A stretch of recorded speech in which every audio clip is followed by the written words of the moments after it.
To explain when they ask me why I love it. It's safe to say we paved the way we make today into something big. So every night we live this life, we're falling back in love again. We're smoking, then we're sipping, we're doing it the biggest. We'll never do it. The voices inside my head are taking over. They're telling me that my life is in danger. I said that the silence won't come back forever. I believe this is my darkest hour.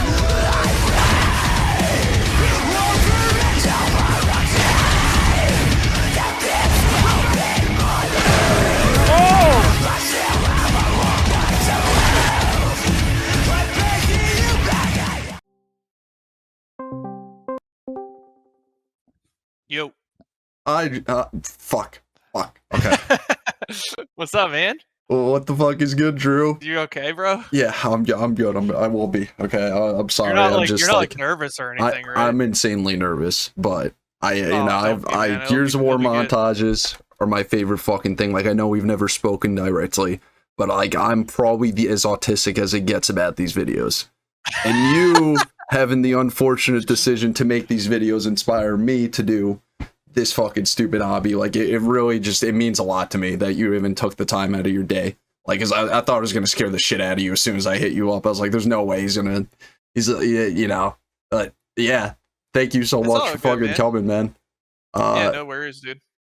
Without further ado, what is up, guys? It's Mark or Barry here, and today I've got something quite special and different for you guys, and I'm joined here by one of the greatest inspirations in Gears of War montaging, a man who pioneered the hobby into what it eventually became, from sniper 1v1s on canals in 2007, to dazzle DVC montages on Gearsopedia, to the advent of Gears of War montage clans, to self-help gameplay commentaries, weird food challenges, Twitch streaming, and now Pokemon cards. Ladies and gentlemen, I bring to you LiKeBuTTeR O, also known as the LiKeBuTTeR or Kaos LiKeBuTTeR, or Drew or Drizzy Drew, because if there's anything I know about this guy, he was always a fucking massive fan of Drake before Kendrick packed him up in a casket. But with all that said, what the fuck is good, man? What is your day-to-day life? I know you got into these Pokemon cards after you got out of Gears of War montaging, and then you went into, you were playing other games. I just skimmed through your channel. You're playing The Division, Fortnite, PUBG, HC1, DayZ, all that shit. You kind of branched out from just Gears of War montage and just Gears of War commentaries, just kind of, gameplays, Twitch streaming, and you tried to get into that, and you're making videos on other games for a few years, and that led you to Pokemon cards at some point. So how did that all happen? Yeah, man. So first off, I think it's super awesome.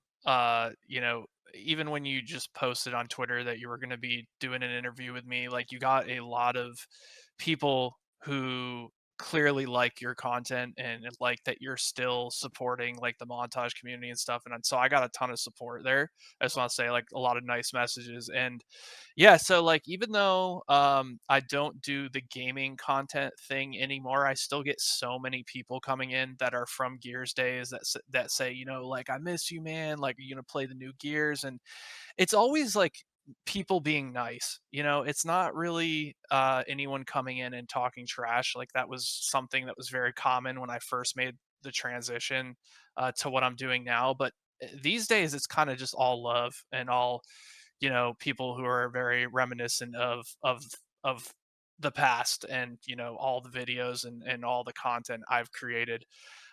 So basically, like, eventually there was a time where I started to move away from montages and started to do more of live streaming and live content and streaming full time. And that's kind of when the whole division thing happened, where I kind of went over to the division and my channel pretty much doubled in size. And it's one of those things where, like, at the time, it was just what was best for me. But I've never ever given up my love for, like, Gears of War and the montage scene, because I think a lot of people don't really know this, and I know you're a bit younger, right? Like, you were kind of like what started playing Gears more around like Gears 3 time, I'm assuming, or did Oh you yeah, play? absolutely. I mean, I was always around when I was like 6, but like I had to sneak to my cousin's house to play this shit because my mom was like, violent video games are gonna ruin your life and they're gonna make you like a violent criminal and stuff. So eventually, when I turned like 10, 11, and that was when GoW was coming out, that was the game I really came up on. Yeah. Yeah, I'm So you 26, so to kind of answer your question, I started watching your videos when I was 12, when the Gears of War 3 beta dropped. That's so awesome, man. So yeah, so you kind of did your due diligence and like looked back into like Gears of War 1 era to, because like you probably were like, huh, like, I know I'm watching Gears 1, maybe you didn't play as much, but in Gears 3 when you really got into it, was that like one of those things where it was like you kind of wanted to see where the basis of the game and like kind of dig into the minds of those people who grew up with that? Because I know I was like 17 or 18, or maybe I think I was like 16 when Gears 1 first came out, but I didn't start making videos till 2007. Um, and so, a lot of people don't know this, but montages themselves were literally built on Gears of War. I don't think a lot of people really know that, like, because it became such a big thing in like Call of Duty and like other games. But like montages literally started in Gears of War. Like, if you went on to use YouTube and you typed in just the word montage, it would be all like the Gears of War montages. Like, montages did not exist in Call of Duty. I always defend that, even though like the scene is so dead and so insanely niche, and it's just filled with like fanatics by like me that have been doing it for like their whole lives and they can't get away from it. Is that it is quite literally, as you said, like one of the oldest and strongest gaming communities to ever exist on the internet. Like, no matter how dead it gets, this scene just keeps crawling back like a fucking cockroach that just does not die. And there's just, it doesn't. Like I have, you're absolutely right. Like, I started on watching your videos and then I branched out to people in your clan, and then it turned out everybody in Kaos had their own like little story of how they wanted up there, and then some of them continued past Kaos. And I went back and I've probably watched like 99% of the fucking montages, at least like the big ones out there. Mm-hmm. And the like montaging really started, from what I can surmise, as a product of the time.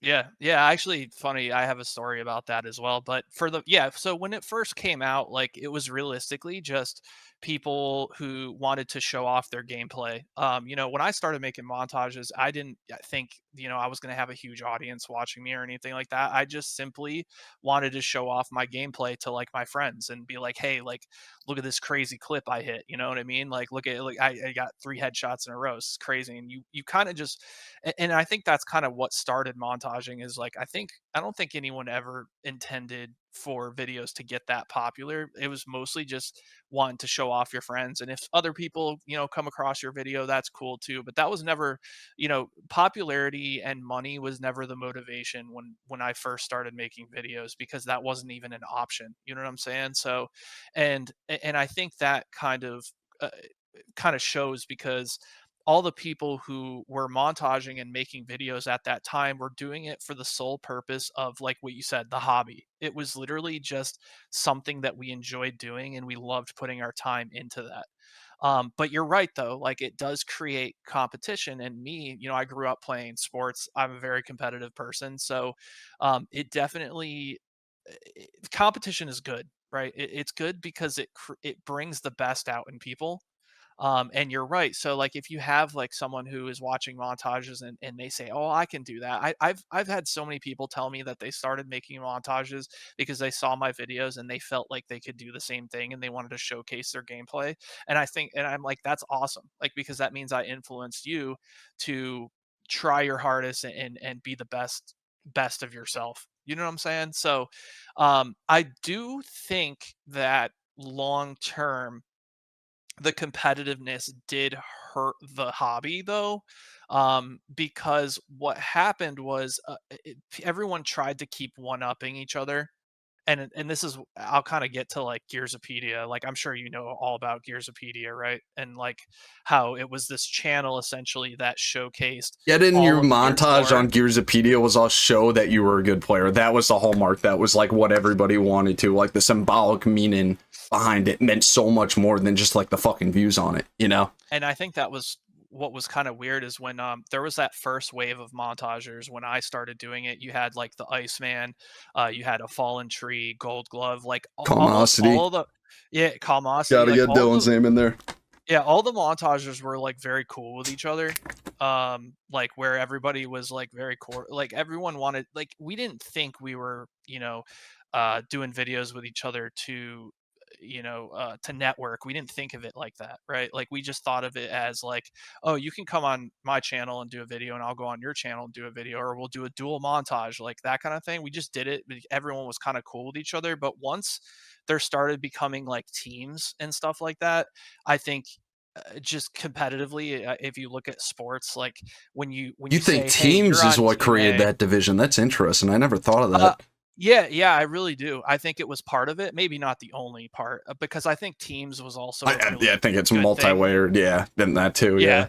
yeah, like I think it was a good thing. Like, but it started to become, like you said, so competitive that I think people felt like in order just instead of just making like good videos and entertaining videos, people felt like every montage had to be better than the last one. It had to have the craziest clips. And what will happen is eventually over time, it becomes so obtainable to one up yourself that you start seeing those like people cheating and people trying to set up clips and do that kind of thing because they feel like they have no other choice because they can't one up something that they've already done or that kind of thing. You know what I'm saying? So I definitely think that that hurt the overall like popularity because I don't know if you remember this, but like I actually talked to my friend, the Razor Edge, who I'm sure you Pete's a know, good dude. was yeah, Pete's awesome.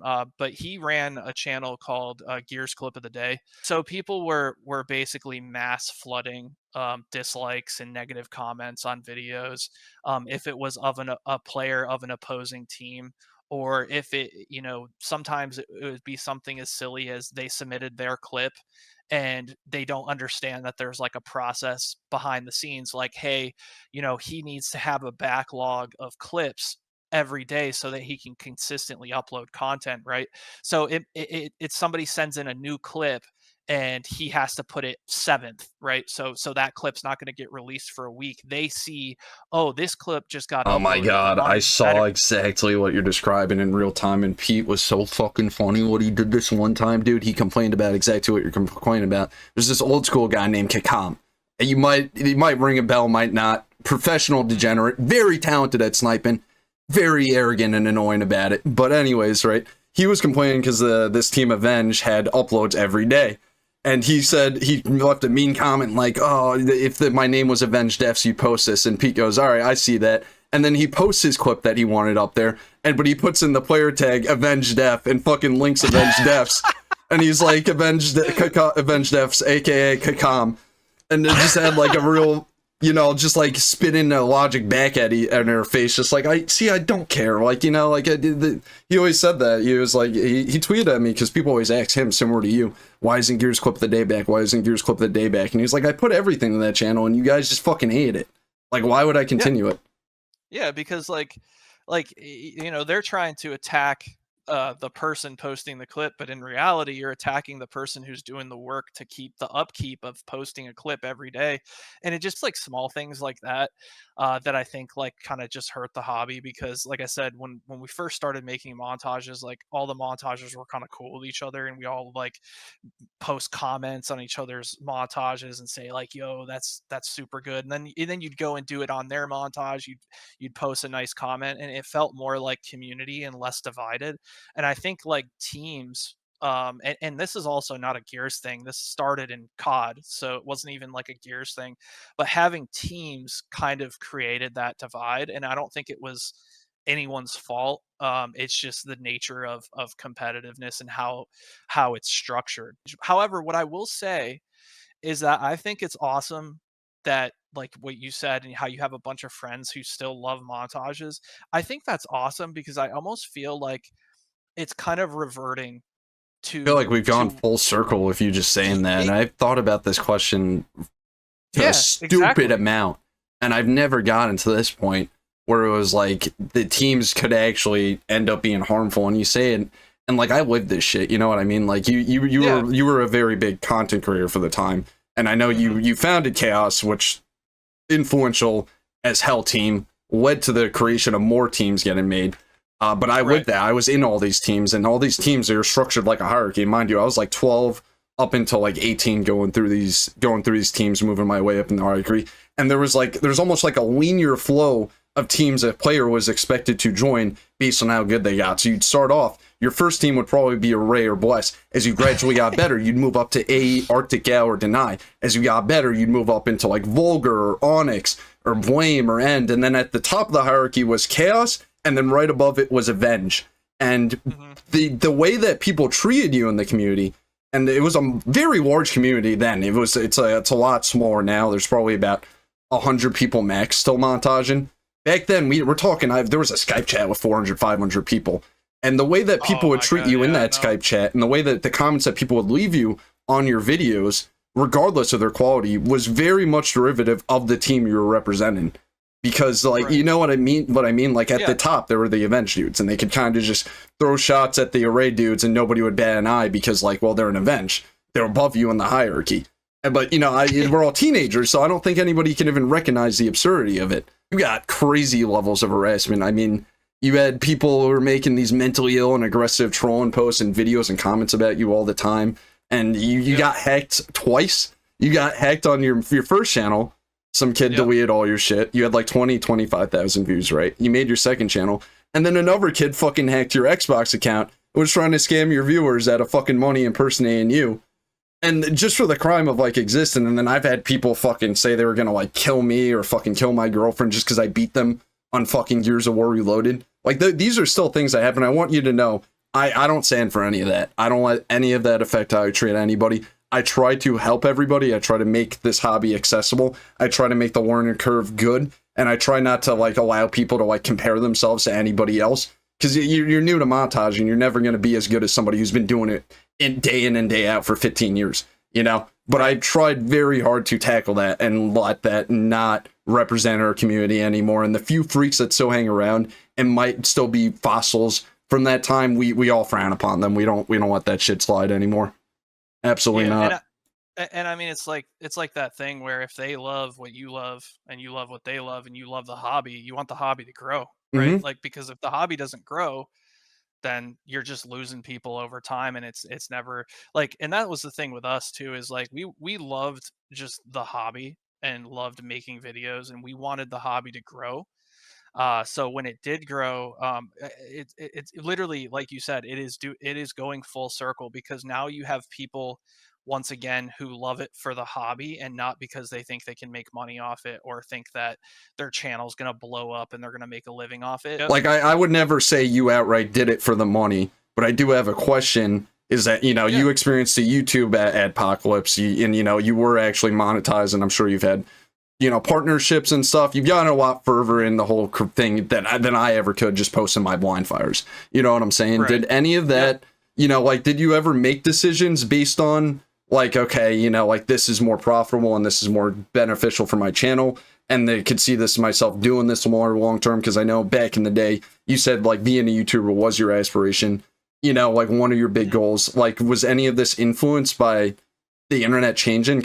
Yeah, so first of all, absolutely, like definitely, when it hit a point where you know, I moved to Maryland and I moved in with who my wife is now. Girl Poison, correct? Yep. Kristen? We're still Kristen. Okay, I remember the name, thank God. We own our two businesses together, and yeah, it was a point where I felt like I had to do what was best for me, because we had obviously we had rent to pay.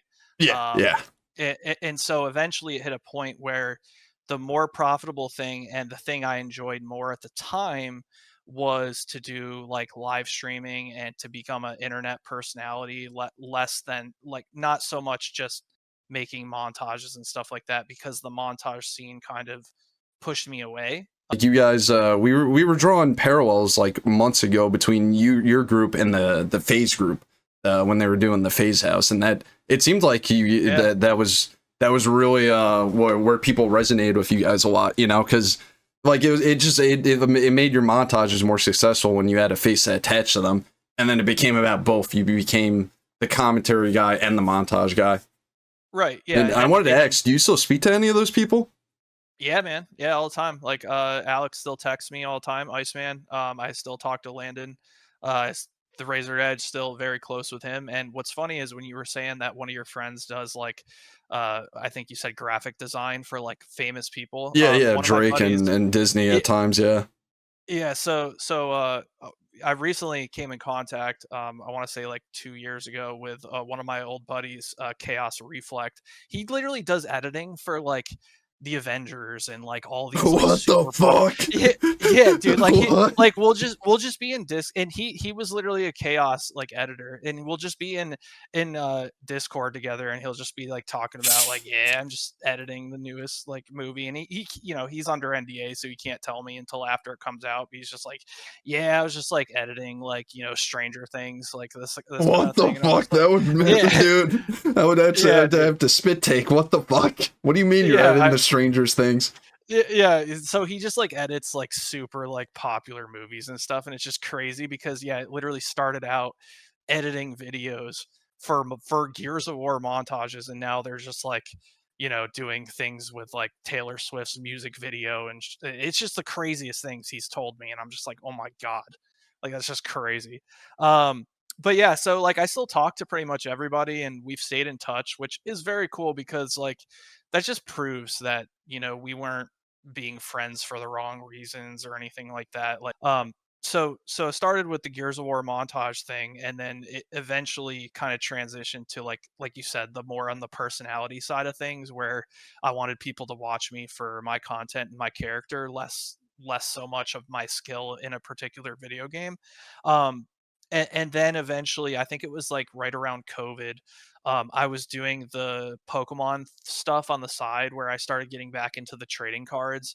And eventually, what I started to do, I saw some people like opening packs for each other online. And I was like, that's so smart, because I was like, so you're telling me that I can create content while opening packs for people, which is creating content, and then give them the hits. So it's like, you know how people will go into like streams and stuff, and they'll support their favorite streamer just by like subscribing or donating. I was like, well, when you subscribe or donate, like you're not getting anything, but these people are actually receiving the cards that they open.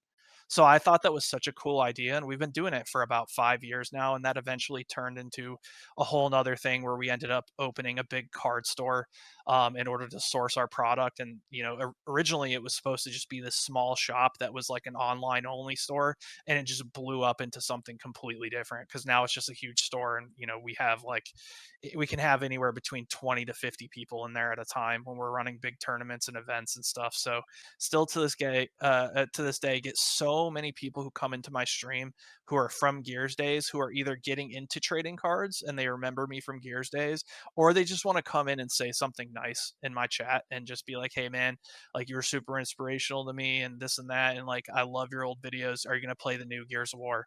Which I think is a very good opportunity for you guys who are still in the montage community, who still want to make videos and stuff. I I'll say it here first.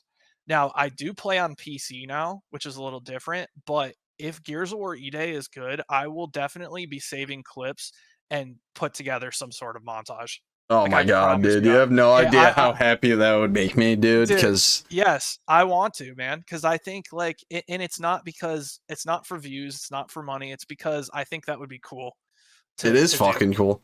I mean, Yeah. dude, like Back to like what you were talking about, you got a reputation for being a bad guy. I've thought about that a lot because you were, my opinion, the most influential traditional montager of all time. Like we're talking snipe clips, torque bow clips, shotgun clips, like edit-in videos.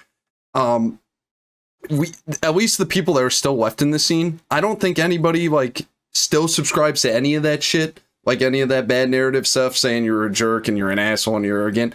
Most people consider you a legend in the scene who helped build the foundation into what it eventually became. And growing up in that scene and spending way too much time on this game, I've firsthand heard hundreds of people say that one of your vid montages were how they discovered this entire hobby that they pour tens of thousands of hours into. You know what I'm saying? So it's just not the case. And I think if you ever get a whiff of any of those jokes, I think I also realized like you're just a funny fucking dude sometimes, I think it's perfectly okay for us to meme ourselves and laugh at ourselves.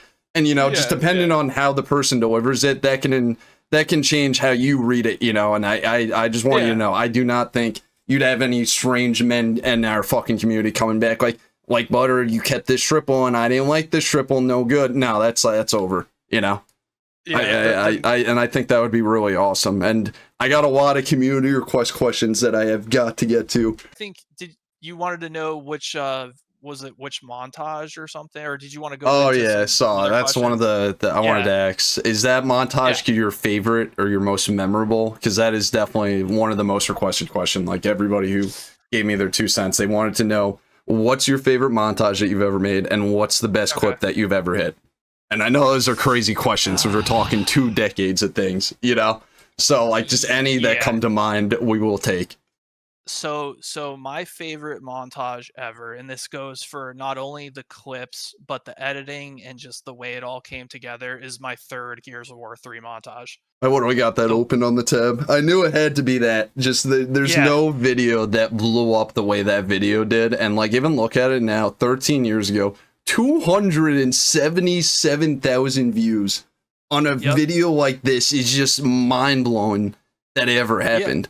That is the one that the most people talk about. Like that is the one that the most people bring up. They always bring up the song. They bring up that band because you used Crown the Empire before they became Crown the Empire. Right. That, in my opinion, that fucking helped them get on the map. Like they were so niche before this video. So they were extremely talented and extremely like underappreciated at the time, but it was crazy that I was like talking to them in DMs and stuff back then because like obviously like you said earlier about the adpocalypse when it got really hard to monetize your videos and stuff like that, like you had to get direct permission from these music creators in order to use their songs in your videos, and to a point where you almost had to have like literal proof that you got permission from these people. So I used to talk to Crown. I think it was the singer. I think it's Andrew. I think his name was. Yep. Yeah. So I was talking to him back in the day through DMs, through their original Crown the Empire account, and to see them blow up the way that they did. First of all, it's deserved, and I don't really feel like I feel like I was such a splash in the bucket that they would have blown up anyways. But I do know that a lot of people do come to me and be like, yo, you got me into listening to Crown the Empire. And I'm like, dude, that's so sick, because they were just so underappreciated, like their music was so good and it was so professional, and they just weren't big at the time, like they were decent size. They would get a couple 100,000 views, but it was nothing crazy. Not even just like bands like Crown the Empire, like talk about metal as a whole genre. So many people got put onto like hardcore heavy music specifically because of these montages. Like for instance, your Gears of War 3 beta montage edited by Faze Agony. That would, like, when I watched that, it went off like the most autistic neuron in my brain. And like, one, I was just like mind blown by the video. 2, I had never listened to music like that. Like the heaviest thing I had ever listened to was like Metallica by that point. So like, I was, and then thinking like, I can do that, and I want to do that. I want to do exactly what the fuck he's doing. And that changed like everything about like the trajectory of my life. Whether that's good or bad, you gotta ask my mom. But like it really did mean a lot. And with all that said, like, what do you think about being considered a legend in the scene today? And then there's also, like I said, no joke, I've talked to hundreds of montagers. So many of them say that you were their inspiration. Could you have ever imagined that back then? Like, No, nope. or what do you think of it now? I think that's awesome because like especially when you're younger and like I was in my early 20s and late teens back then when I was making these videos, so like I don't think you really like when you're at that age can understand the amount of influence you can have on such a large amount of people. And now that I'm older, like I've learned a lot and I understand how important it is and how careful you have to be when you're influencing such a large amount of people. But I think that's so awesome, man. Like I love that. Big shout out to all the people who watched me growing up and felt so inspired that you wanted to go do that yourself, because obviously like making montages is not easy. It's a lot of hard work. It's a lot of time. The time is your most valuable resource in life, and if you're going to sit there just as a hobby and spend hours and hours recording and editing videos, and then you're so vulnerable to take something you've worked on so much and then put it out to the public and hope that people like it. Like I know when I posted a montage, that's what I wanted. I just wanted people to like it, and it was so nerve wracking to put it out and know I spent all this time working on this video. I hope my audience likes it. So I just think that's so awesome. And, shout out to those people that have come to you and said that. And I'm very honored. And that's very humbling to know that I've influenced so many people. And it's also like, it's not even about influencing people. It's about influencing the right people. And I think influencing the right people is definitely those kind of people who will say that, because like I said, it's not, the popularity isn't what it once was where you're going to have a bunch of people doing it to try to make a bunch of money. It's really just like you said, like we said before, it's reverted into the core of what made montaging so awesome in the first place.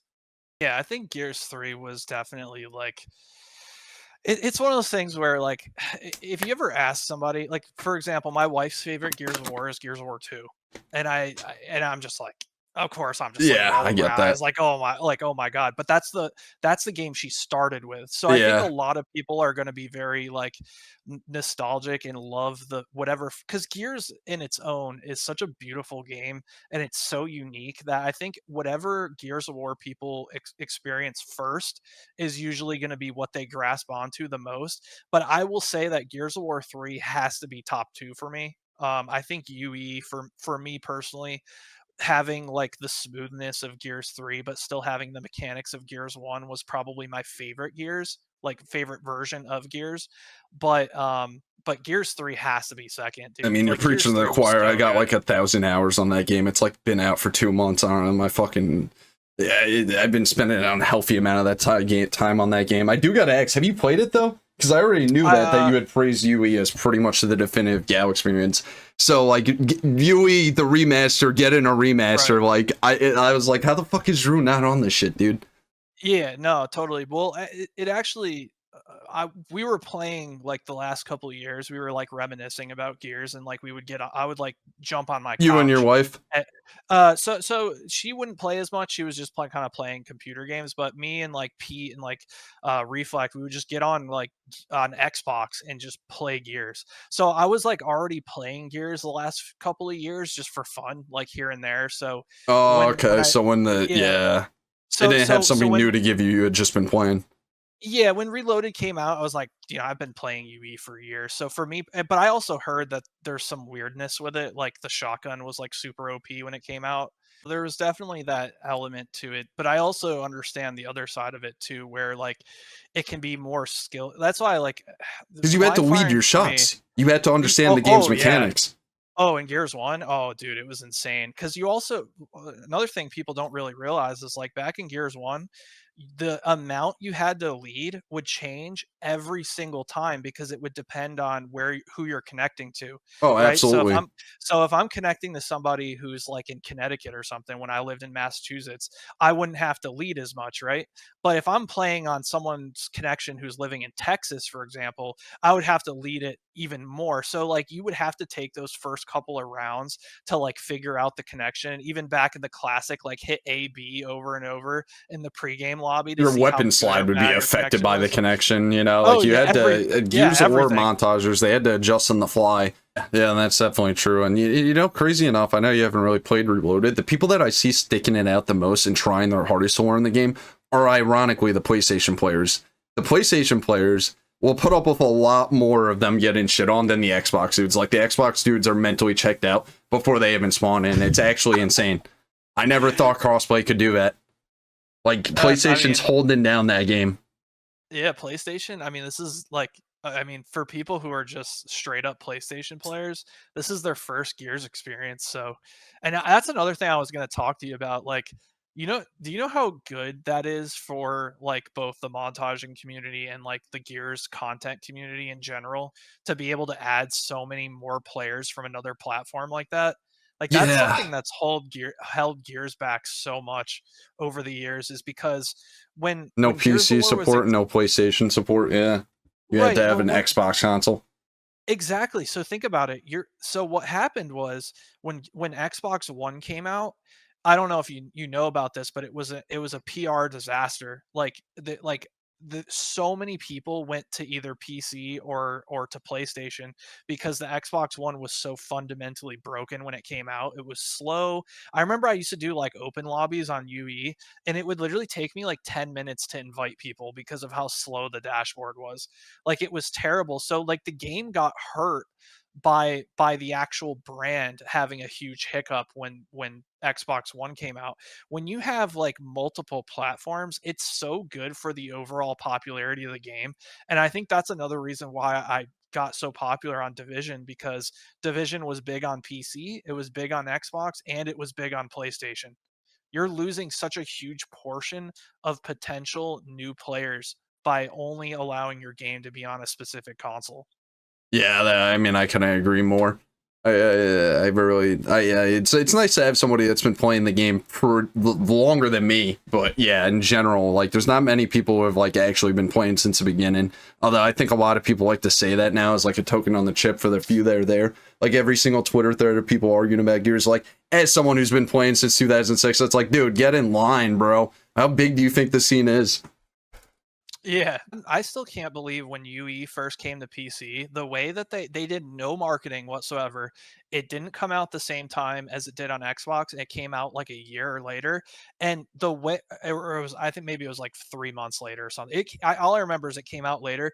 They did no marketing. The way they announced that it was out is different developers just posted on Twitter. They were just like, the game's out, surprise. Like I was like, what are you talking about? Like, put some marketing into that. Like, what do you mean you're just saying surprise? And then also it was on the Microsoft store, which was, don't even get, I could go like 2 hours on how dog shit The Microsoft app store is was so back bad. there. The Xbox app is so Bro. bad, dude. Even the Game Bar Oh app my just to invite God. people to party on PC is broken as shit. Dude, it was so bad, and like the game was just so broken on PC. You would have these issues where, like, when you're running up the steps, your character's like glitching up and down, and like you would have problems where you would roll and not be able to control your character for a few seconds after. Like, it was just so many bugs on PC.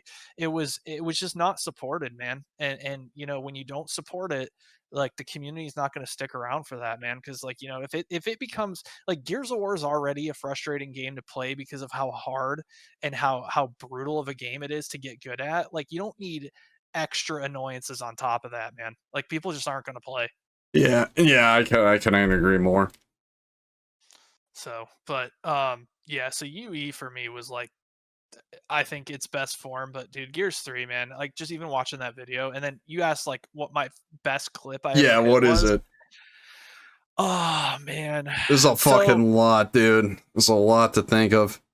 yeah, so I don't know what my best clip ever was, but I can tell you something that I've only told a few friends this, so this will be cool for hearing it for the first time.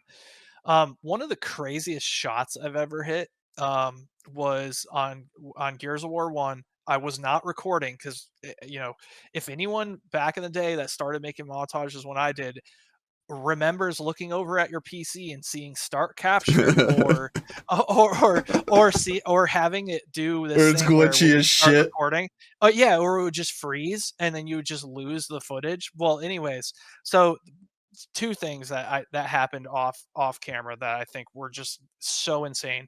So one was on Gears 1 on Fuel Depot, where I was up on the box inside of, you know, where like the Hammer of Dawn spawns, where it has that like block where you can like roll A off. really like glitchy, weird one that you can get unusually high up on. Yes, yeah, like you'll do like the climb animation and then you'll like float back down. Yep, So yep. I was in the back of that warehouse on that box, like right before it goes outside to that area where the fence is. And so the guy was pushing me up up the ramp that's like at the front door where people play boxes and play 1v1s and stuff. He came up, I like just hard scoped him, right? Reloaded. Guy flanked me, I pop shotted him, and then I rolled down that glitchy, like that super glitchy step that you can get stuck on that your character wants to do that little animation off.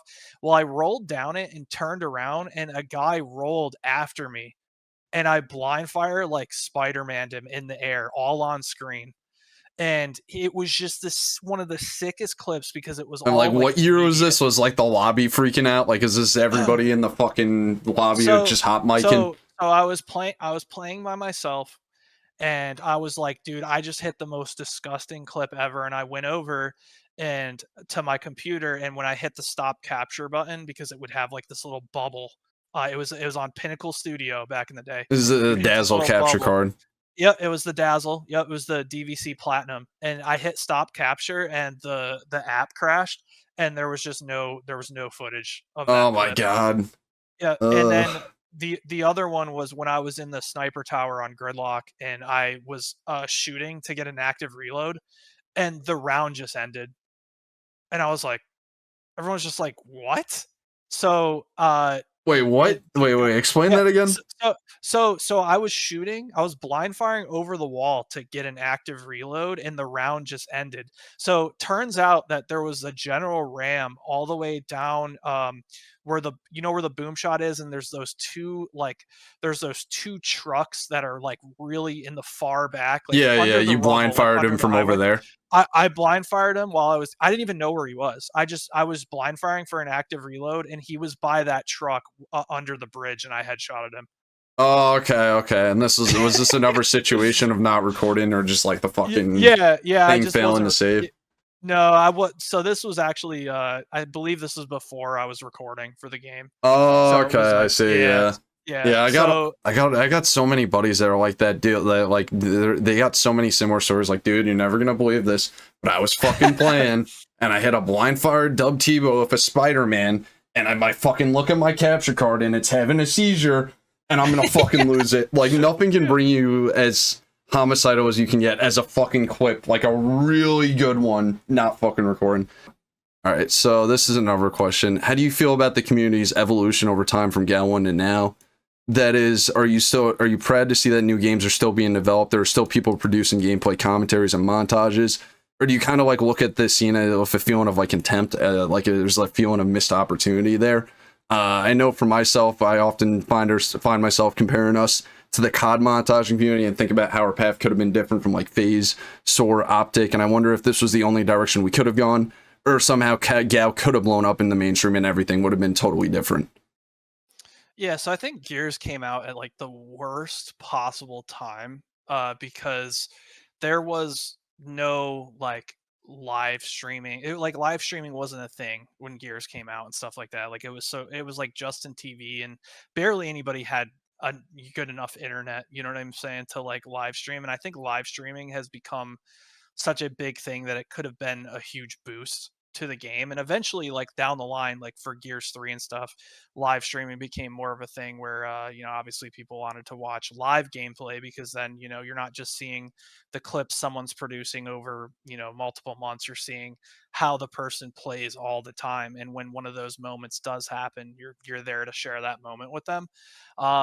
So I think over time, like I think Gears just kind of missed the train. Like it should have just been so much more popular than it was because of the time that it came out. Like I think it just missed the mainstream when it should. I think Gears like you think it could have been right there with COD, just something went wrong along the way and it just didn't get it.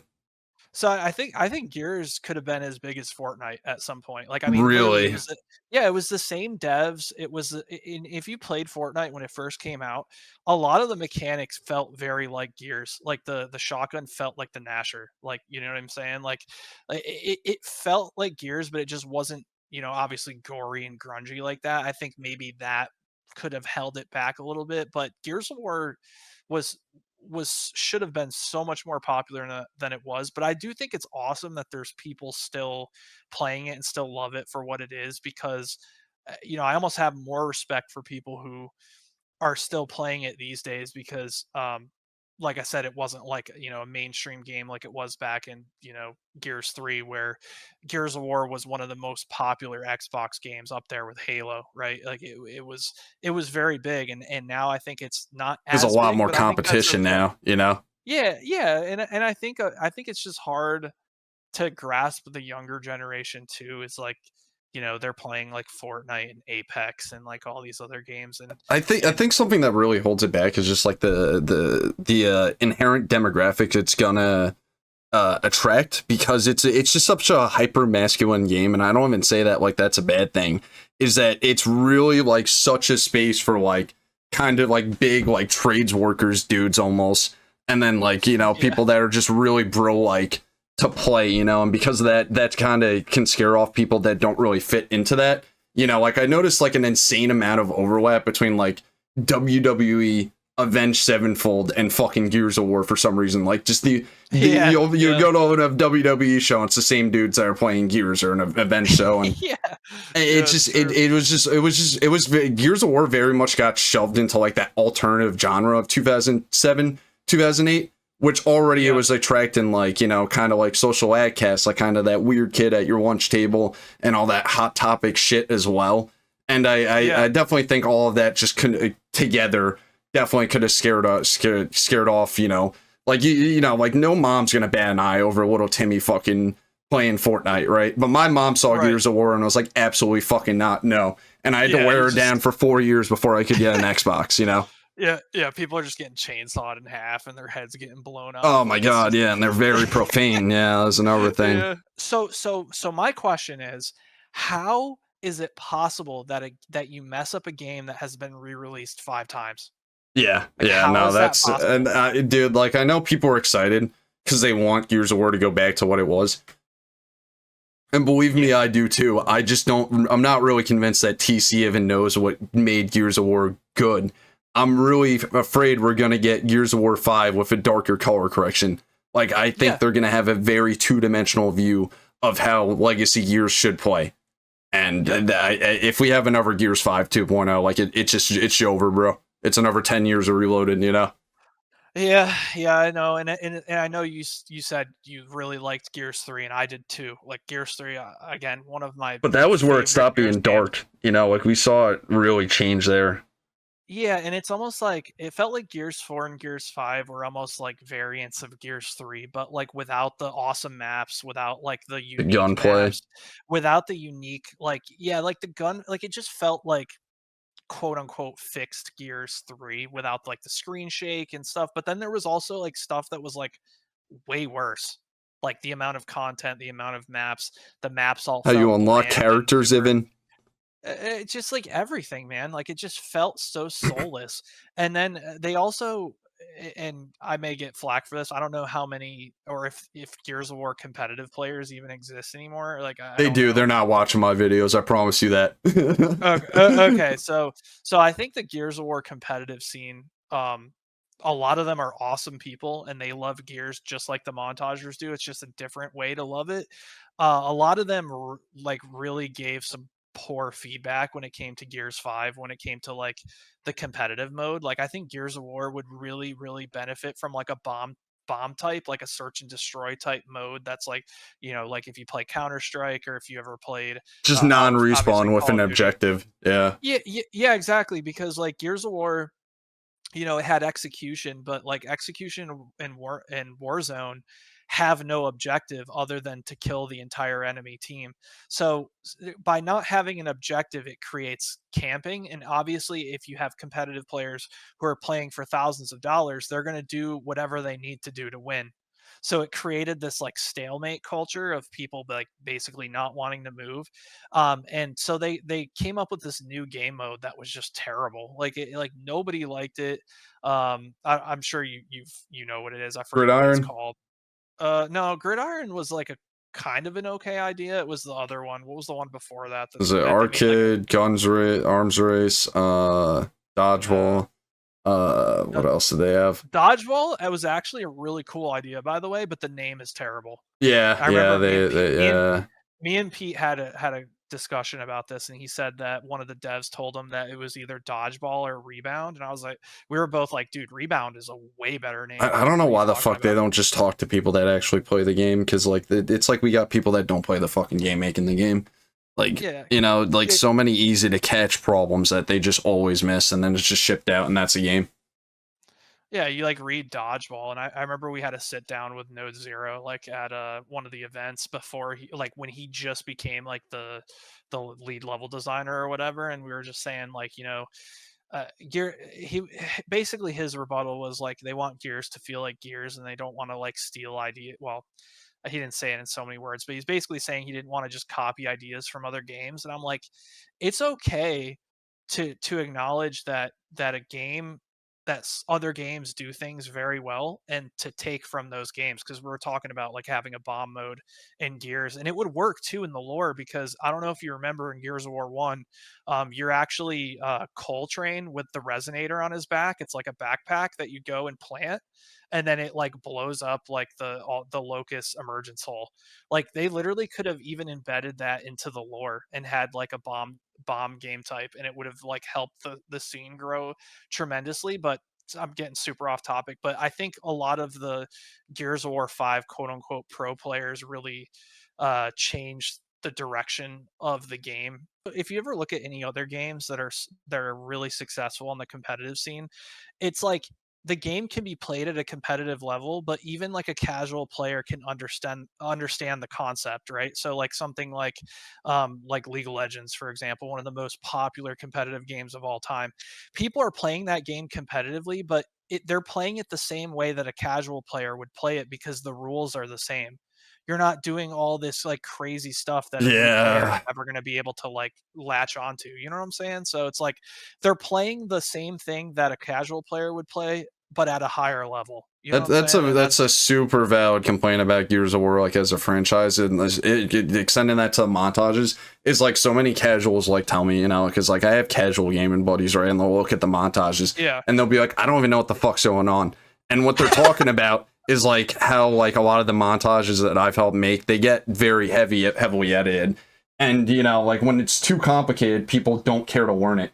And that's kind of why like games like, you know, even it's just a single player game, but like Super Mario 64, that's why that's the most competitive speedrun game ever, is because what they're doing is simple enough for people to understand that it's fucking sick. When it's too complicated, they don't want to try. And that's something that throws people off when they get onto Gears of War and they hadn't played in a while ever, is like they see this dude like wall bouncing at the speed of light and they're like, I don't even know what the fuck that is, and I don't think I want to. Yeah, how do you feel about like the wall bouncing thing? Because this is something that I've been having an argument about over the years, of like the difference between like wall bouncing and wall canceling. How do you feel about all that? I think I'm pretty close to where you are. Is like I think both express very cool mechanics and very like good skill, but I think in general wall bouncing is a more forgiving mechanic, and it allows you to make more mistakes and therefore avoid punishment for longer. Because I can't even tell you how many situations I've been able to get out of and win simply because I was wall bouncing. And in the game like Reloaded GoW 1, like that would just never happen, because I die the second I hit the wrong button, slid into the wrong wall. I'm already getting punished for that.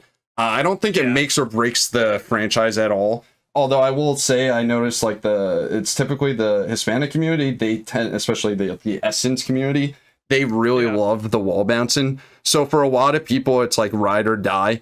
And then for a lot of people, like especially the old heads, are like, no, it was better before all that fucking new gen bullshit. And I think the real thing is, it's like, you're never going to win this argument and win this conversation with like everyone, you know, like, and there's never going to be a Gears game that everyone likes. Like every Gears game is distinctive and unique. And that's kind of a good thing, because it shows different skills and it shows where people excel in different areas, you know, depending on how the mechanics change. Right. So they like So you said the Hispanic community likes the wall. Oh, they cancel. love it. They're ride or die for it. They think they have this thing called hyper bouncing, which I'm sure you Right. stumbled upon it. It's pretty much frame perfect wall bouncing, and it is like it is like a quad blindy for them. It is like a quintivo. It is like that's how sick that shit is for them. I can't relate to it. I just don't see the appeal, but I wouldn't knock people who do enjoy it. I would say like you can prove you're like a top player in either playstyle, and I don't think its existence or its non-existence is really the underlying issue of yours. Yeah, What do you I'm think just of more it? of a fan. Yeah, I'm more of a fan of like wall bouncing, where like when you go to slide into a wall, you have to commit to that cover, and then like you can pull Oh yourself yeah, off of yeah. it. Yeah, so You there's know what I'm wall saying? bouncing and there's wall canceling. Wall canceling is the one that Right. I'm talking about being more forgiving. Yes. Yeah. I once you started talking about it, I kind of knew what you were saying. But yeah, like wall bouncing is like in Gears 1 where you can bounce and like you can slide to different covers, but you have to commit and you have to finish the action until you hit the wall and then you can pull yourself off. Whereas wall canceling, it gives you the freedom of pulling your character out of the motion of sliding towards something. Right. So like for me personally, I'm more of a fan of wall bouncing because I think there should be consequences for, if somebody's behind a pillar and you decide in a third person game to slide into the opposite side of the pillar of them, like I think you should be punished for that. And I think it makes the game a lot more tactical and easier to watch. So that kind of like ties into what we were talking about, how like if you see someone wall canceling around, there's no games that really do that. So like that's really hard for the viewer to follow. Whereas at least if you're bouncing into walls, they understand that there's a cover mechanic in the game and you're deciding to pull yourself out of that cover mechanic. You know what I'm saying? Yeah, and that's the thing. It's like you can't really win with either one. I mean, you're going to piss off someone somewhere. I would agree, though, that wall bouncing has a lot more inherent skill to it. Yeah.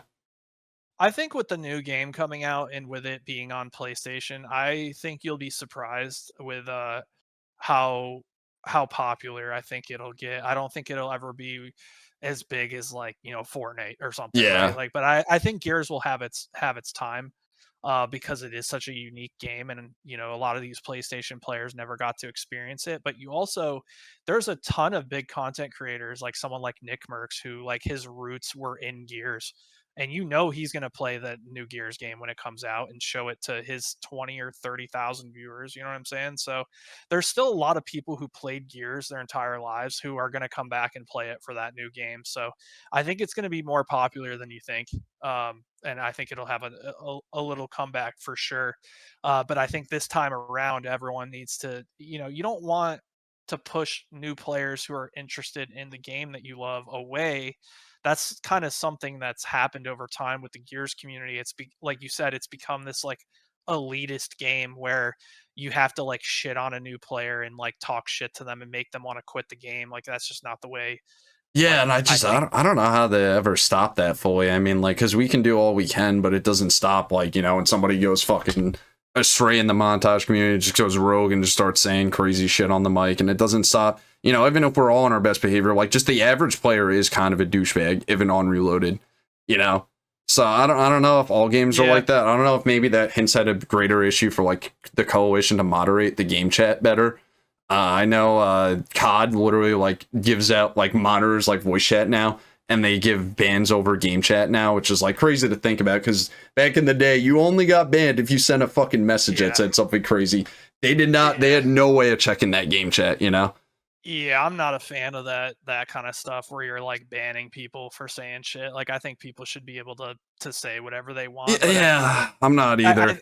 Yeah, I think it should be more of like as a content creator, as a montager, lead by example. And like when it becomes like uncool to be like that, but they can be like that and don't feel like they're, being forced to be a certain way. Cause I think that's, you start getting like some real pushback when people feel like, they're literally getting banned for saying something over the microphone. I just don't think that should ever be the case. But I think it's more of just like especially somebody who makes montages or makes videos and gets views, like just know that like lead by example. Like, and I think if like you said, you have like a a community of people who don't think that stuff is cool, and they want the the hobby and the game to grow, that eventually like those people will be such an outlier that it won't even matter. You know what I mean? Yeah, I think we're getting closer to that than we were when the community was bigger. And I will always keep doing that for myself, at least. I don't know. I mean, maybe you'll frown upon this philosophy, but like, how like some people are just inherently bullies to like new players for like no reason. Like, I've been bullying those people back, and I don't know if that's a good solution to that. Is like, because Well, like some people like literally a couple days ago, I saw some dude like we got some PlayStation players, and I'm trying to clip farm. I'm minding my own business, and we 2-0 them, and I'm chilling, and he's got like 10 kills. He's like, you guys fucking suck, and I just put on the mic like, yo, what do you say, bro? What do you say, bro? And I run my I run his shit, and then kind of talk a little shit back, and it's I don't know, like it's really only to me like the people that like I feel like kind of are getting their just desserts, just run into somebody that is better than them. I don't know if that's the best way to go about it, but I definitely try to watch what I am saying, and I try to, at least in the montage community, I try to be like, we're not fighting with our montagers, like at least there, like have some solidarity there, Yeah, sometimes bullies need to get bullied though to see what it's like. I got a question if that's okay, Drew. Yeah, let's do it. Okay. So GoW players have a lot of specific niche labels for the game, similarly to tech used in Super Mario 64 runs, thinking of backwards long jumps, where they turn Mario around and glitch up the staircase to get the last boss fight earlier than intended. Gears of War players, we also have our own specific games for in-game mechanics. The Superman, the Spider-Man, the Hangman, Batman, and even the Aquaman. And you were one of the few greats to have a shot named after you, the Buttercup, where a player rolls backwards and then blind fires or pop shots. Very similar to Iceman's shot named the Iceman, where your player rolls sideways and then blind fires or pop shots. Do you have any memory behind the origins for how this shot ever caught on? Dude, has it actually caught on? It caught on, yeah. It's still niche, but it's recognized by all of us as an official GoW term. Like, that does describe a shot. That's so funny, man. Because like I remember, because Iceman had like his move, and he would like do his caught on more. Don't get me wrong. Yeah, they both caught on. No, so like the Iceman was like so crazy because he did it like in his montages, and then when you would play with the guy, he would be doing it to people all the time, and it would just be like it would be like a 1v1, and he would just do it to somebody, and it would be like a close match, and he wouldn't care. He would just go for it every time, and I swear I don't think I've ever seen him miss that shot. Like he would always go for it and hit it every time. So it was I just wanted something that was like named after me. Like it was kind of actually sort of like a joke. Like it wasn't really meant to be like anything. Like, it did. So was that like kind of started by you? That was just like, because I think there's like a rage moment in one of the rage sizes where you're like, yeah, Buttercup, bitch. And I think that one quote is what got it to caught on. Now that I'm thinking about it. No, it definitely did, because that's just so funny. But it's like I'm gonna come up with my own shot, and it's like I'm gonna roll backwards instead of sideways. Like, and it was honestly a joke. So it was made in direct opposition to Iceman's shot, then, kind of, right? Yes. Oh my god, that's fucking hilarious. That was the influence for it. Yeah, I was like, I need my own shot. So it was not meant to be anything, but that's so funny that you said that there's some people that still... It's recognized as official GoW terminology, I swear to God. I mean, they're talking some very niche, like, boomer-ass circles for montagers, but yeah, we consider that a real thing. That's funny as fuck. Wow. So funny. And now that you're talking about the hilarious. Iceman, I'm remembering this clip fucking, hopefully I find it and I put it in the video. It's fucking escalation, and he Iceman somebody, and there's just you in the fucking like horrible quality audio part game chat. The Iceman. Yeah, there was there was one. It's funny because my boy Reflect, who I said works on the movies, like I still game with him to this day, and we were talking about it like actually like I want to say like a couple months ago. There's a clip on Gridlock where I'm like, the Iceman, and then I get Spider-Man. Oh, and like, the fucking truck, yeah. Dude, oh, it's fucking hilarious. What? Dude, it's so gold. And then he just like dies, like he starts laughing, and it just makes the clip so funny. But yeah, dude, there's so many funny clips back then, like just hilarious moments that you just couldn't draw up to be to be any better. You know what I mean? Like, it's just so good, bro. But yeah, that was actually the Buttercup thing was a direct, like, quote unquote copy of the Iceman. Oh, can I say, like, I was always so bad with the torque bow, and so people who go for double torque bow headshot, they are like going for that. It doesn't just happen. No. Like the people that are actually good, they're waiting for that. They're not going for double INDs or triple INDs usually. They're not even like trying to stick people to like get control. Like usually they are camping, or they're holding an angle, or they're predicting a movement. Some of them do have really good time, and then some people have better luck. Some people have better connection, but most of the time they are just the most patient people, including me. I'm not even one of the good torque bow players. I'm definitely more of a sniper myself, but that's kind of what you had to do, like at a certain, especially if like trip T-bows, you're never going to hit a trip T-bow on people that are actually like really good at the game. They're not going to fucking let you, I promise you, you know? So it's a lot of patience, and then a lot of just waiting for the stars to align. And then sometimes, you know, like you can do everything right. Game just doesn't register because the game's unfair, you know? That makes perfect sense as to why I was so bad with the torque bow, because I have no patience. Yeah. So that explains why I've only gotten a dub T-bow one time on Blood Drive, and it was literally 2 like Christmas new Bambis that were just like, on the Blood Drive wall, the fucking classic, just on dude. on the wall, just Lancer and Casper, just not knowing what they're playing. And I got it one time, and I was like, oh, but it was like so bad that I didn't even like try to put it in a montage. I'm like, dude, that was so terrible. I hear that. But the last one is, do you like Montaging in any other games, Halo or COD? Or is it only Gears? Has it only ever been Gears? Because I know you did make a Halo montage, but like, was that like really something you were super passionate about? No, so I tried making some montages in some different games and like understanding it from their perspective and stuff. And I think COD had some really awesome montages, and I think Halo had some really awesome montages. And those games, I don't play COD or Halo anymore, but when I did, I really appreciated them. But nothing compared to Gears of War. It was just not the same. Like it just had everything to do with the blood and the gore and the grunginess and the brutalness of the game that added so much more entertainment, in my opinion. It just didn't like shooting somebody with the intervention and seeing like a little crosshair is not the same as like headshotting someone and seeing their head blow off. Like, it's just not the same. Like, Gears was I so hear that. unique in that. Yeah, Gears was it's so also harder. in that aspect. It's also much harder just to eclipse on, in my opinion. I think once you know that and you played all these games and you can compare which one's the most difficult, that's kind of what probably adds to that value too, right?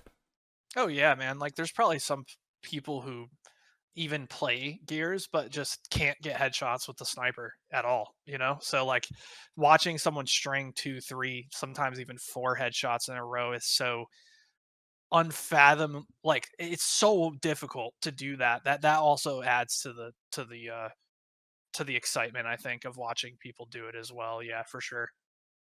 Fucking nerd. Cool. I know I didn't mention watching this, but can we do it one time for the one time? I mean, like, we gotta. It's a cultural icon. Yeah, of course, man. All right, sweet. Yeah, and if you want to give any commentary on anything in this video, that would be fucking awesome, because I don't think this is like really ever happened, right? It's like you watching. You're on my screen share, right? Yeah, I'm watching. Okay, cool. All right, so we gotta stop it right here. Do you understand the amount of hours I put into that part because I had to use 4 different programs for this to make 3D text. How did you make the scene? Yeah.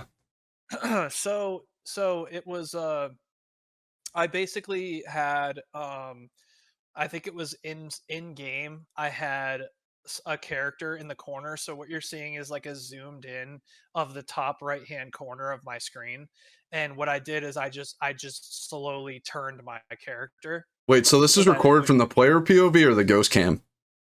So this here is the ghost cam, but sorry. Oh, okay.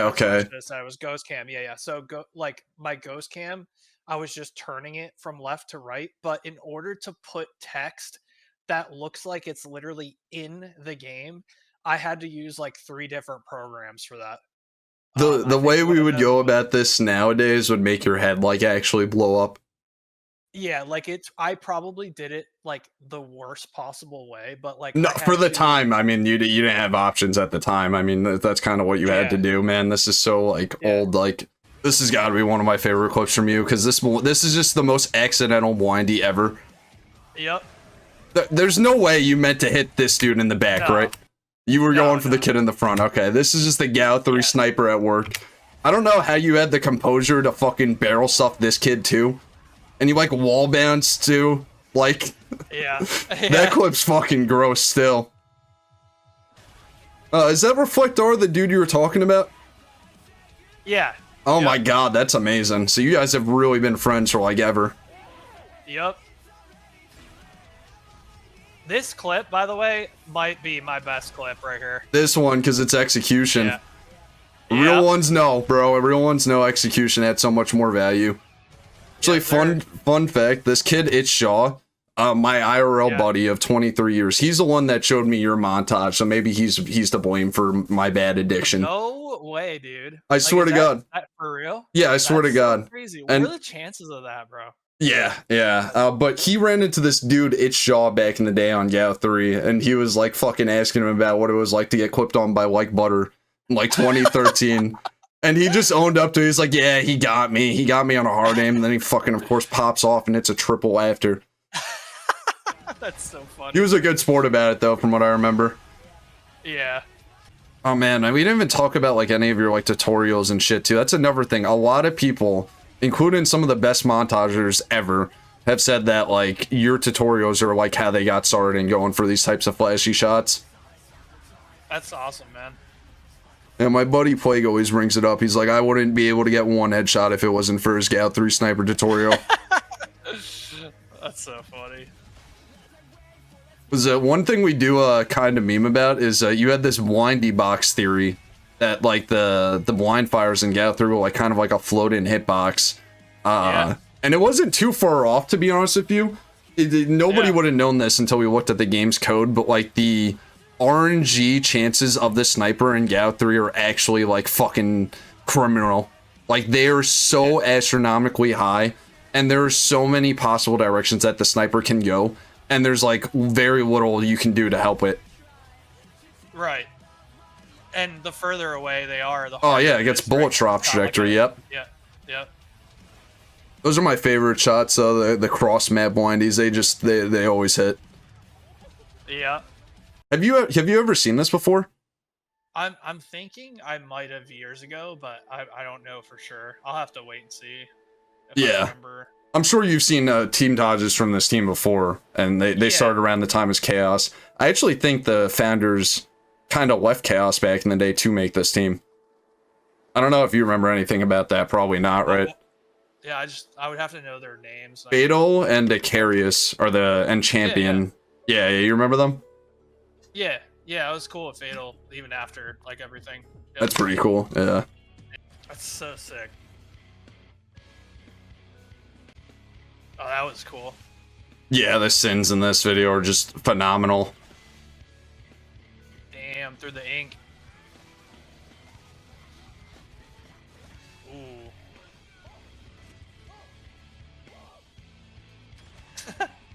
I always love the reactions after a clip, like in a montage. It's so good. That's always the shit that just like brings it together for me, man. The dirtiest clips Yeah. with the best reactions. Yep. Yeah, I remember a lot of these names.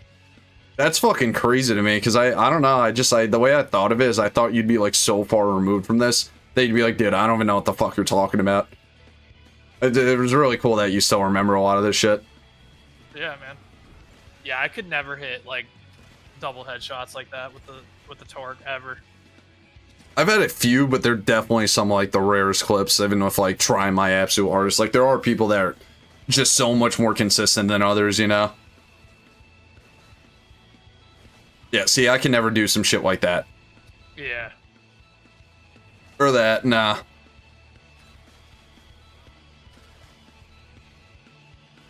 The guy's got the chaos in his name. I always love that. Oh, yeah. He was actually in Kaos when you were in Kaos. Yeah, this is my buddy Dan. Yeah, real old school guy. Yeah, the editing's it's so insane, man. I wanted to ask, are you still in contact with any of those like Chaos dudes? Like the guys who like now own the channel? Like Rorschach or Psycho or any of them? No, I haven't talked to them in years. Oh my god, I Probably forgot like this 10 too. years. Have you ever thought about bringing Chaos back? Was that ever considered? So somebody asked about it. I wouldn't be able to do it these days just because I got so much other stuff. But there was a point where I did want to try to bring everyone back. But I think it was like 2016, 2017. Any idea what happened? It was just, it just fizzled. Just didn't happen. It kind of just, yeah, it kind of just like fell through. You know what's actually funny is Fatal was one of the guys I was talking to about potentially like rebranding Chaos again, because he wasn't doing like Avenge anymore or anything like that. Yeah. So, yeah, he's always like, he was definitely a bigger part of this team in the beginning. And then like later on, like he was still around, but he was like definitely more of like a, you know, like a backdrop in it, you know, like he was just helping whoever was in charge, like do what he used to do a little bit, you know, still adding clips to the folder here and there.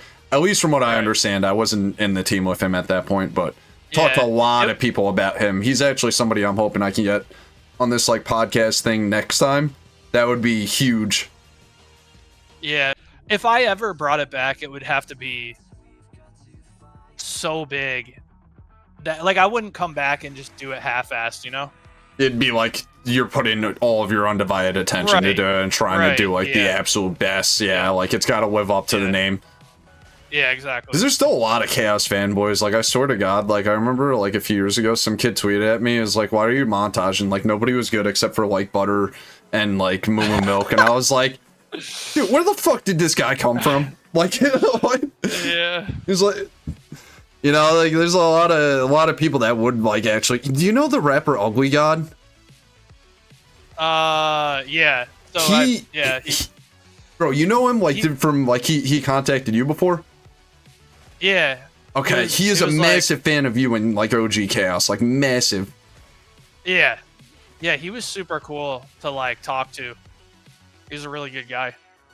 Yeah, that was one of the craziest things I ever learned, is that UglyGod, just this fucking rapper, is like really down for montages and like loves them a lot. That was crazy to me.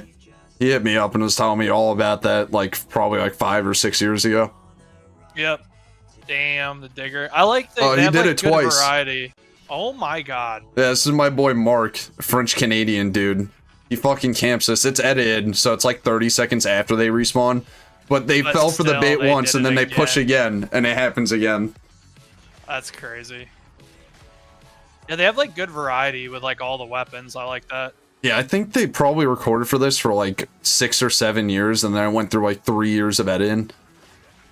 These dudes are on a whole different level with this video, and that's why like this is like considered like the Magnus Opum of Gears of War montage, and like this is pretty much as good as it can yet. Yeah, that video is fucking awesome. Yeah, and this is like something that people always resonate with when like it's like so many like people who haven't montaged or haven't watched montages forever. They're always like, "What's going on with the montage community? Like, what I miss?" It's like, go watch this before you say anything else. Like this is the video. Now, so here's my reaction to this video, because first of all, fucking amazing, right? Like the editing, the clips are obviously amazing, but I want you to think about this from a different perspective, okay? How does anyone outdo that? You don't. Because it's like one of the craziest montages I've ever seen was Always Trigger Happy's montage. I don't know if you're familiar with that. Oh, of course, yeah. So he recorded. I might spell the tag wrong. Yeah, he recorded for that montage for like 8 years or some shit, or 6 years or something. And I just remember him just telling me, he's like, "Yeah, I'm never gonna outdo that." This one, right? And I was like, I think his final, probably, probably. Yeah. We don't have to watch it, and So it was so insane, and I was like, bro, the problem with that is, right, and yes, it's amazing, but people who don't understand the amount of time you recorded for that are going to think that if someone makes a montage and they record for it for, you know, a month or two, that they're going to have better clips than that montage, and it's impossible to one up. So what I will say, you're setting people up with unrealistic expectations. Correct. So as awesome as that Avenge montage was, and I'm not trying to say anything bad about any of them. I think that montage was awesome, but the problem with recording for a really long time and taking like 3 years to edit it, it just makes it impossible to make something better than that. And I think that's kind of like that thing where like everyone feels like they have to keep one upping themselves because that's just the evolution of humans in general. Like people just want to outdo themselves and it's impossible to outdo that. So what it does is it makes people not want to try, and it makes the scene not, and I don't want, Oh yeah, no, people to you're feel not like gonna I'm offend me, yeah, dude. Trust me, yeah. I didn't No, put 20,000 hours into this game and fucking I get like 20 views a video and fucking still play obsessively with fucking 1,000 hours into the new game 2 months in.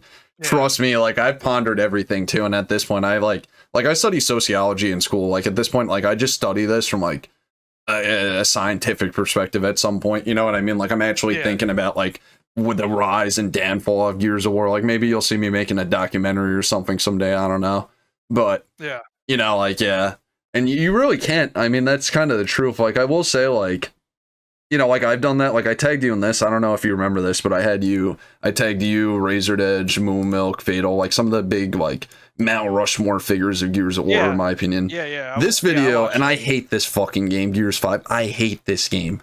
I put 4,000 hours into this fucking video. We scrapped the edit multiple times, probably like 100 hours of editing, and then, and I'm just fucking doing it again. So I don't know, maybe I'm like a special type of like crazy where like, more people would like walk away easier. And then, like we in HvNz, like my own Gears of War team, we were like, we can't top Trivium. Like it's impossible. Like we just don't have the tech required for it. We don't have the manpower for it. The game's easier. So the standards and like the clip standards had to be higher. Like we're not going to do that. What it did do is it inspired us to make this 13-minute video on Gears 5, right? And then you know what that did? That inspired another team called The Merge, because they saw our shit and they went, all right, we're fucking doing it now, run it back. And they made a 13-minute video on Gears 5. And maybe it did kind of like put things into like reality and like kind of make us all recognize like, okay, that's a peak, like it's not going to get better.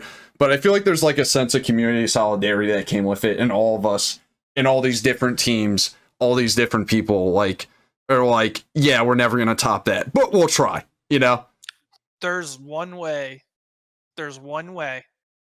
that you can, I wouldn't say top it, but one way that you could still make montages and have it be respected is if the narrative changed on how long someone records. Because what I'm going to say this, like I think when I watched Iceman put out literally like 8 montages in like 2 weeks.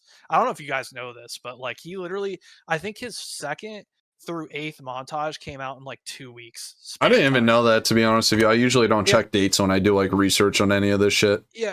Yeah. So like his montages were like, the editing wasn't insane because obviously he was like making a montage like every other day. You know what I'm saying? So like what I would say is I think if montages like that, in my opinion, that Avenge, I wouldn't even consider that a montage. It's almost like a movie. That's a piece of art.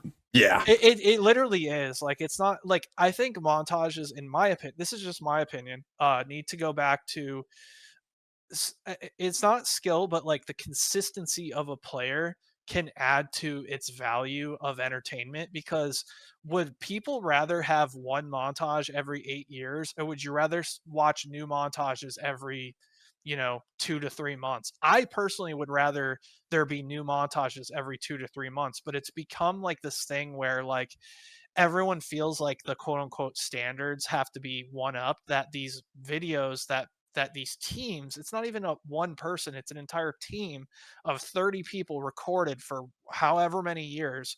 Like that shouldn't be the baseline of what people should expect. Do you know what I'm saying? Yeah. Like there needs to be a differentiation between the two. Like there needs to be a difference between the two where you can see the difference between a 30 player team recording for multiple years and an editor who's obviously is very well capable of doing some amazing edits. Like people shouldn't feel ashamed to put out a montage more consistently that doesn't have as crazy of clips. You know what I'm saying? It's Yeah. almost like, I feel like when you have a montage and all the clips are insane, like it kind of loses its like shock factor. Whereas like if you're watching a montage that has like that they only recorded for a few months and it has like a lot of really good clips, but then you have that one nasty clip, you're like, oh my god, like because you weren't expecting it. Whereas like with these montages from these teams that have recorded for years and years, like every clip is nasty. You know what I'm saying? Like I I don't know. totally That's just, respect that. Yeah. And like, yeah. It's like just I a don't really different know how to go about that. Is like, because you know, like a lot of the people that are like still doing this, like they work so much that like even just editing these videos, getting them edited, and then like sometimes we pay for editors, right? You know, is like it might not be realistic. And then what's taking that in place is like we do these throwaway videos pretty regularly that are like reminiscent of like standards that you might have like abided by, like on GoW 3, like you know, like you know, like it's like players have gotten so far that like. Not me, not many people, but there are people that are like, you know, like, and not to take away from your third GoW 3 montage, there are players that like, that's just like 1 week for them, you know? And so that's kind of like substituted in place of what you're talking about is like these throwaway videos all the time. And then the montage is like the big one that's like all chips in the bag. And, you know, I don't really know like how to really go about that. You know, it kind of seems like the community's so set in their own predetermined format. But maybe that's probably why like views have just dwindled so much as it became inherently less interesting when everything you saw was always incredible all the time, you know? Yeah, exactly. It becomes oversaturated. It becomes redundant. You know what it's going to take? It's going to take some of the OGs coming back and just posting like montages. Like say I make a montage when the new Gears game comes out and GoLGlove makes a montage and all the OGs make it, because I can guarantee you my clips are not going to be as good as, you know, you guys who have been doing it for years. Yeah. But, I'm not saying you I'm, couldn't get there. You would get there if you just stuck with it too. Right, but like I'm literally just going to take cool clips and put them together with some nice editing and some nice music and just that's it. Like I feel like people are too afraid to put out like a video and then call it a montage because they feel like they're going to be ridiculed and be told, "Oh, there's your a lot clips of are weight up to on that standards." title. There's a lot of weight on that. Yeah, but then the title is what makes it, you know, gets more eyes on it to begin with. Yeah, I totally get what you're saying. And in that regard, I've actually been pushing myself to try and make my reloaded montage or montage faster. I don't think that's going to have like the huge ripple effect that we would really like to see. But yeah, at least personally, I got so like I spent 5 years on that GoW 5 montage and I hate that game. I'm happy with the montage. I hate that game and I have no fond memories of it. And after that, I was like, I'm never doing this again. Like, I'm going to be 30 at some point.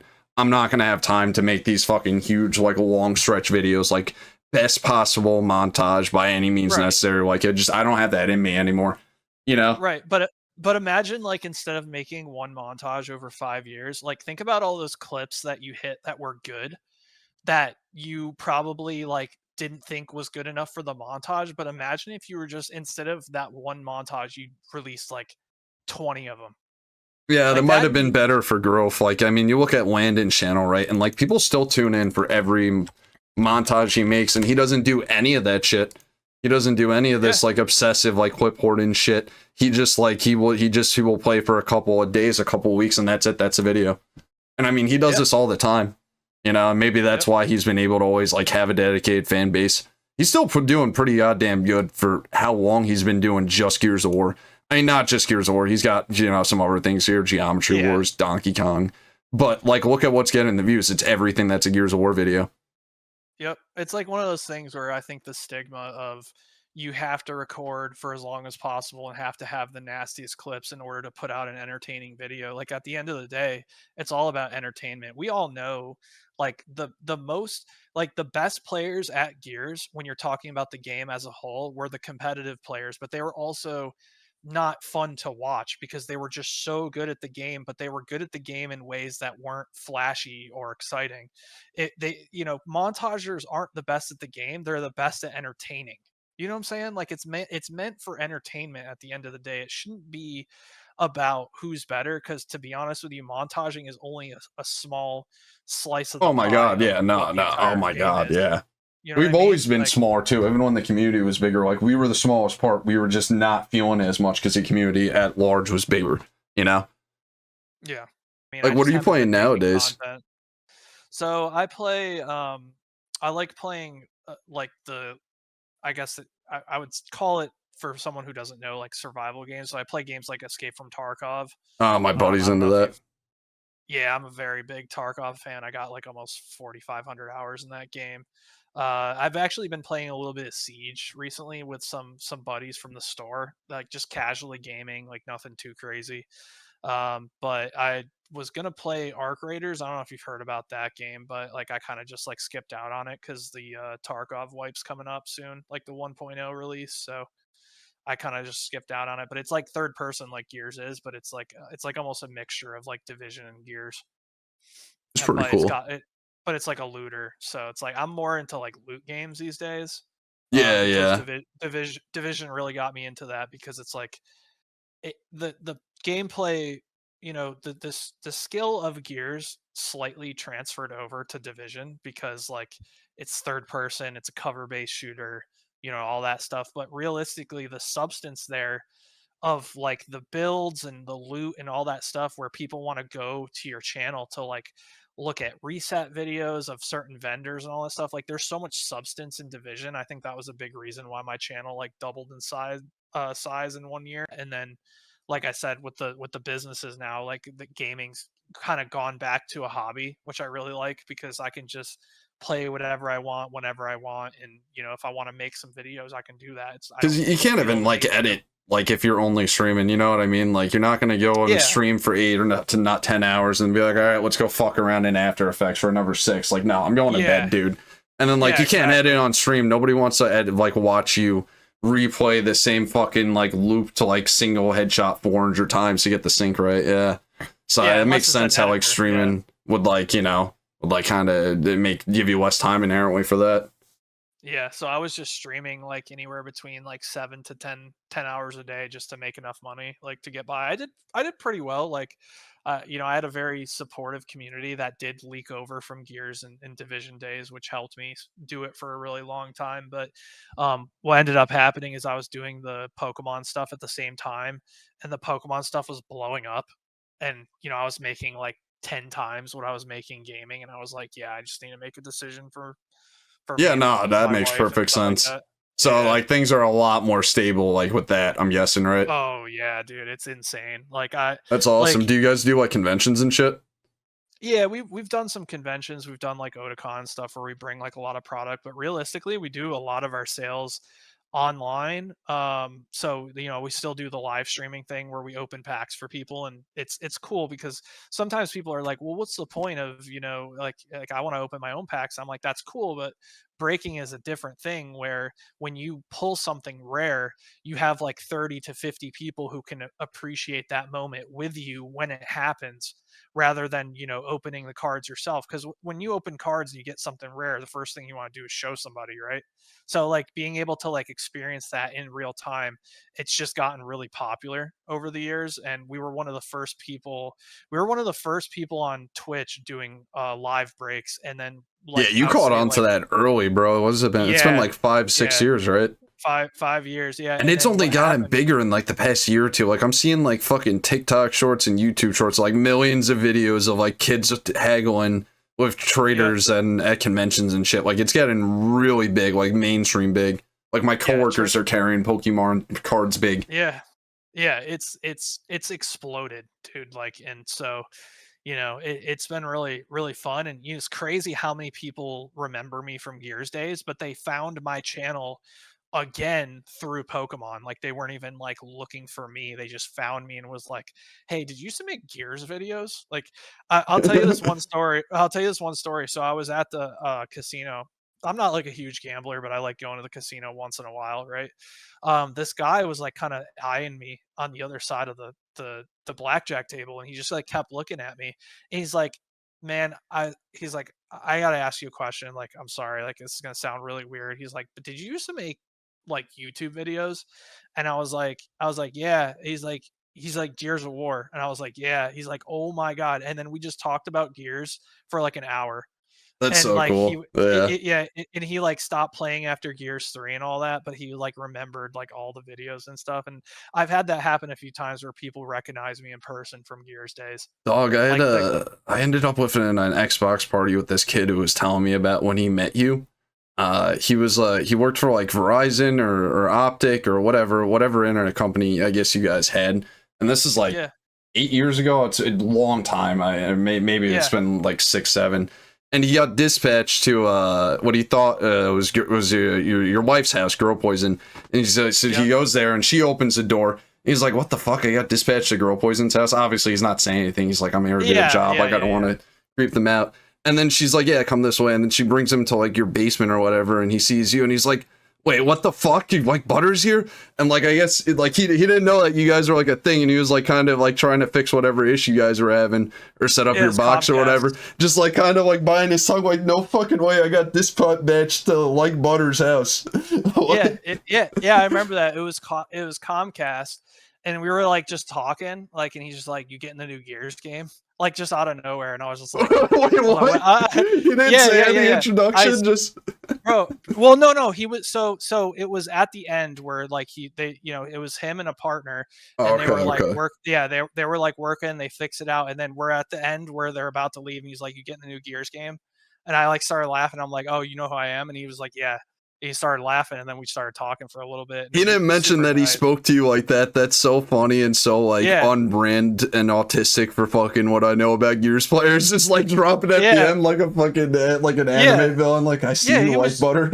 Like, he was super cool. Like, it was awesome. I was like, "Damn, like small world." And then what's funny is also when they came to run the cables for our card shop, the guy also knew me as well. Oh, okay. That's cool, yeah. I'm surprised that this kid was actually telling me the truth, because like Xbox kids just be saying so much shit, you know what I mean? I never thought I'd get a chance to ask you. I'm so like mind blown that I just sat down and talked to you for like 3 hours. And again, thank you so much for like taking time out of your day to do this, you know. I really do appreciate it. I think it was really cool. Yeah, man. Like, when you asked me to be honest with you, like, you've been super nice to me over the years, and you've always said nice things, and I honestly just was like, "Yeah, let's do it, man." Like, you know, I have a busy schedule, but I do have days off, and how I spend those days off are kind of up to me. That's one of the beauties of owning your own business. There's a lot of good things about owning your own business. There's also a lot of tough things too, which, you're putting your entire life savings into something. It's very scary, but yeah, one of the beauties of it is that I can make my own time. So on Thursdays, like I said, I have off, so I had no problem coming on here and talking to you, man. That's fucking, really, thank you so much, man. Yeah, I remember I asked you for a Saturday or something. You were like, "I'm golfing." I was like, that makes sense. That's like a normal thing normal people do, right? Yeah, I just got back into it like a couple months ago, and I'm like super obsessed. So yeah, it seems like fun. But thank you so much. I think we're good to call it there.